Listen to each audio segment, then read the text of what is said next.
दुचाकीने चंद्रपूरला निघालेल्या गडचिरोली जिल्ह्यातील तिघांचा भीषण अपघात झाला। या अपघातात तिघांचा घटनास्थळी जागीच मृत्यू झाल्याची दुर्दैवी घटना चंद्रपूर अहेरी मार्गावरील आक्सापूर जवळ घडला।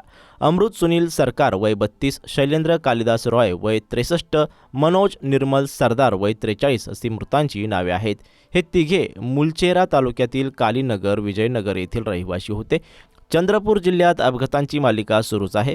रविवारी पुन्हा एकदा भीषण अपघाताने जिल्हा हादरलाय। हा अपघात कोठारी मार्गावरील आक्सापूर येथील मंदिरासमोर घडलाय। यात तिघांना जीव गमवावा लागला। सुरजागडला लोह खनिज आणण्याकरता जाणाऱ्या हायवाने 2 दुचाकींना धडक दिल्याने हा अपघात घडलाय। प्राप्त माहितीनुसार गडचिरोली जिल्ह्यात येणाऱ्या मुलचेरा तालुक्यातील कालीनगर येथील अमृत सरकार, मनोज सरकार आणि विजयनगर येथील शैलेंद्र रॉय हे तिघे 2 दुचाकींनी चंद्रपूरला निघाले होते। चंद्रपूर अहेरी मार्गावरील आक्सापूर येथील मंदिरासमोर जवळ चंद्रपूर येथून सुरजागडला निघालेल्या हायवाने जोरदार धडक दिली। या धडकेत तिघांचा घटनास्थळीच मृत्यू झाला। घटनेची माहिती मिळताच गावकऱ्यांनी घटनास्थळी धाव घेतली। घटनेची माहिती कोठारी गोंडपिपरी पोलिसांना देण्यात आली। पोलिसांनी घटनास्थळ गाठून कार्यवाही सुरू केली आहे। दरम्यान ज्या हायवाने धडक दिली त्या हायवाचा चालक फरार झालाय।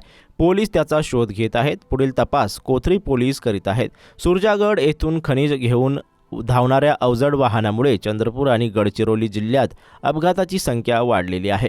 वाहतूक नियमांची सर्रास पायमल्ली करणाऱ्या सुरजागड येथून धावणाऱ्या वाहनावर पोलीस विभाग कारवाई करताना दिसत नाही।